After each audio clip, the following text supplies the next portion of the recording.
Welcome back to Picardcast, everybody. I am your host, Rebecca, this week, and joining me every week, as usual, is my lovely co-host, Brooke. Welcome back, Brooke. Hey, everybody! And through the magic of time zones, we are once again joined by our good friend who joined us for part 1 of Unification. Joining us for part 2 once again is Neil, all the way in California. Welcome, Neil. Thank you for having me. Yes, it's been a great week, hasn't it? All those 7 days that have passed since I last spoke to you. Yes. It's been a wonderful 7 days. So many things have happened. Journeys have been had. We've Life all grown. has been made. We've all grown as people. It's truly been an occasion. So, yes, we're actually recording this the same night, everybody. Surprise. But, we just pretended there for a minute. See, it was, and we didn't 7 keep days. it up like we didn't keep up being in Chateau Picard. It's sad. It's a lot of work to keep this up. So I think everybody knows that probably, so. But we have full-time jobs. We don't have time to keep this up. In the real world, right now, because we're recording this in October, in the real world, I'm also watching the ALCS to see if my Yankees advance to the World Series. But I have given that up this evening to record with you guys because that's how much I love Star Trek. I will even give up watching baseball. I know, it's a lot. But so tonight we are going to pick up on part 2 of Unification. Last week we covered episode 7 of season 5, which was Unification part 1. This week it's part 2, which originally aired on November 11th, 1991. This episode was directed by Cliff Bole, who directs a lot of Star Trek, and written by Michael Piller and Rick Berman, also big Star Trek guys involved in a lot of TNG.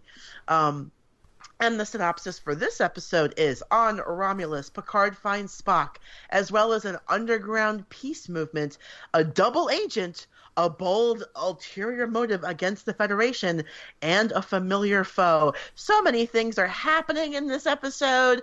I mean, lots of adjectives right there in that synopsis.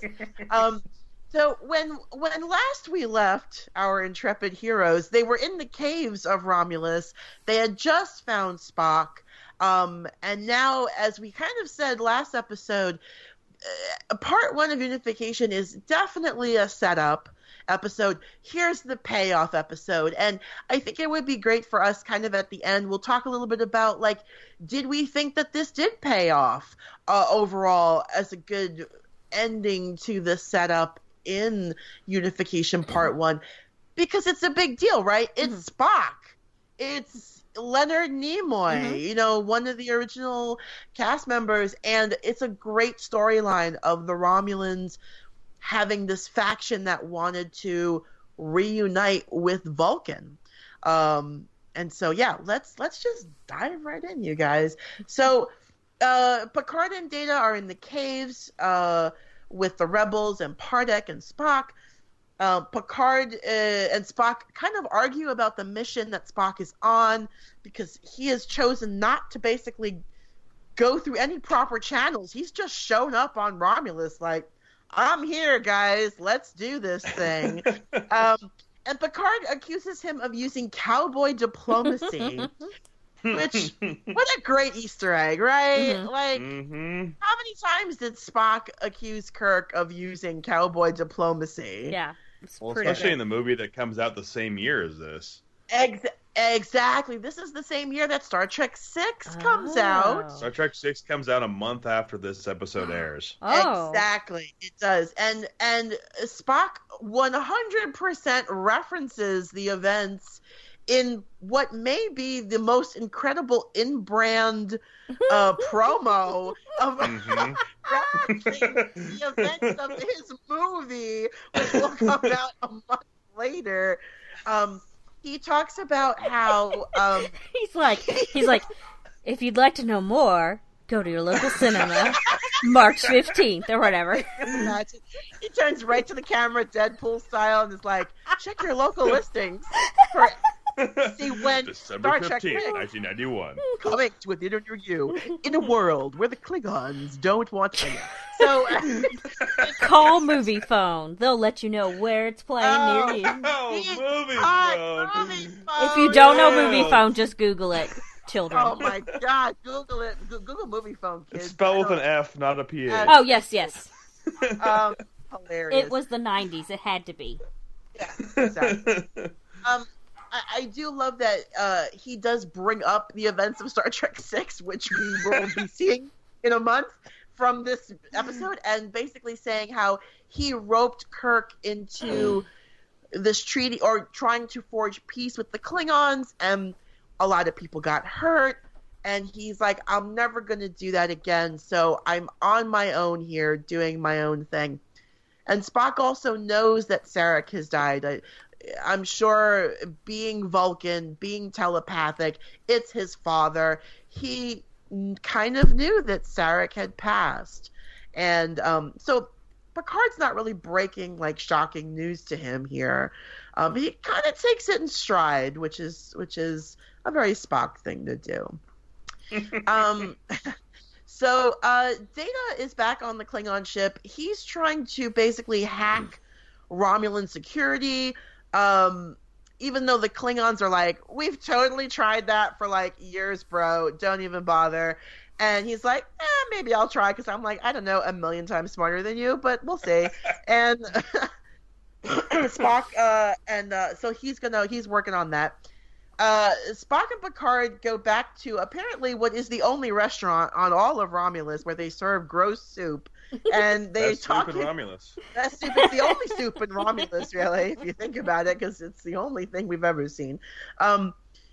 So he and they're basically talking about there are groups of these rebels that have popped up in all the populated areas on Romulus, and Spock is like, I choose to try for peace rather than remain enemies. And Picard's like, I don't know about this. Picard is extremely skeptical, and Spock is very optimistic. Like, he thinks that this is totally going to work, which I think is interesting. Like, I don't know, do you guys feel like Spock's optimism? I feel like Spock's optimism is very in character. Like, Spock, I feel like, would choose to look on the positive side and try to make it work. Would you guys agree with that? Yeah, well, yes. Logic wouldn't necessarily be positive, or, they wouldn't necessarily look either way, but he's got partially human things, so I feel like he does want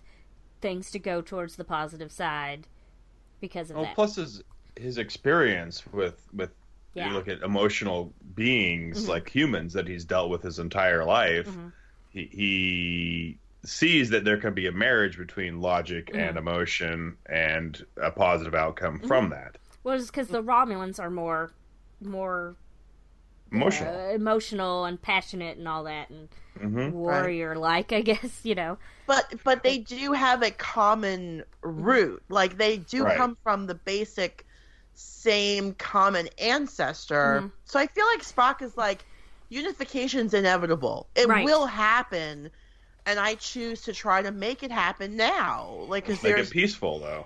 Let's do it peacefully, because the Romulans are definitely meant, especially when we first meet them in the original series, I think they're definitely meant to be like an archetype for the Russian government at the time. Like, they totally represent the Soviet Union in the Cold War in the 60s, and they still kind of have that sort of element to them, and they are very Roman-like, and they are very, even their names, Centurion, like, those are Roman names. Romulus and Remus. I mean, exactly. That's Roman mythology right there. 100%, yeah. So definitely more warlike, but the Vulcans were warlike at one point too, but they chose a different path. And so in Spock's mind, it's always going to happen. It's just a matter of, let's make it happen peacefully, because there are people who want it to happen.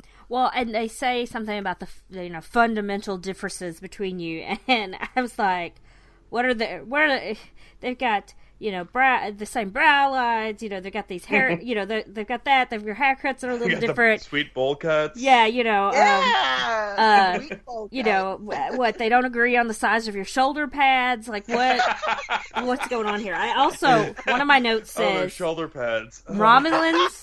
I wrote Romulans dress like 70s couches. Pretty much. You've never seen so much brocade until you go to Romulus and see people. So much padded clothing, like those shirts that they wear.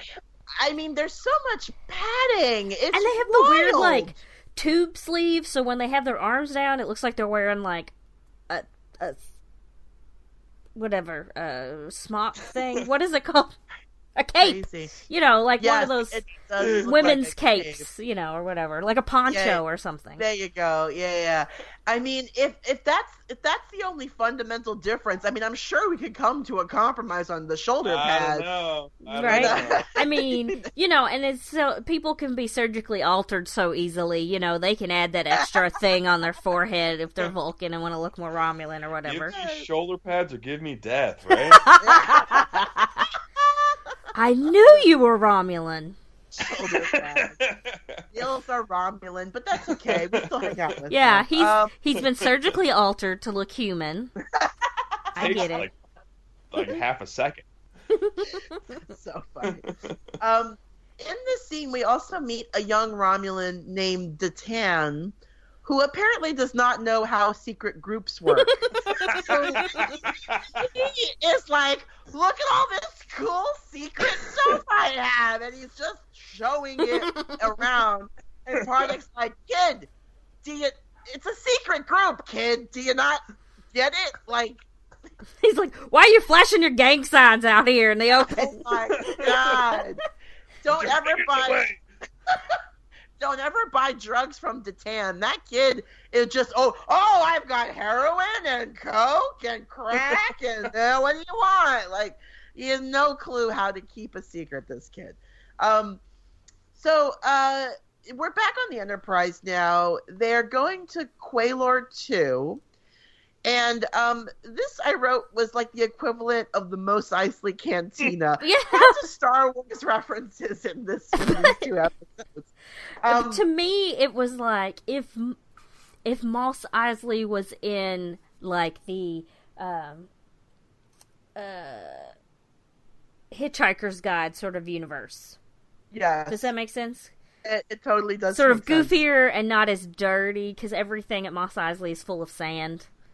Yes. I don't like sand. It gets everywhere. Yes. I'm sorry, I have to do that. Saved by the Bell version of Mos Eisley. Oh my God. That is, it's like the Max on Mos Eisley. It's the Max Eisley. The Max Eisley. Oh my God, Neil, you're a genius. I love it. I do enjoy this scene. Riker, gets all flirty with the piano player. I wrote in all caps, this piano player. I know, she's amazing. She's got 4 arms. Sorry, say again? She brings it. Yeah. She does. She's great. She just doesn't look like something out of the Star Trek universe to me. Yeah. She's too vibrant and crazy and over the top, like too much to be. I feel like she's almost a throwback to like a character we would see in the original series. Yes. But like they're trying too hard to be like that, or you know what I mean? Like there's something off about it, but I like her. Does that? I don't know if that makes any sense. I love her character too. I do like I love how she can like sort of keep up with Riker. Like he's absolutely turning up the charm, and like when he offers he wants her to do all this stuff, and he's like, I don't have any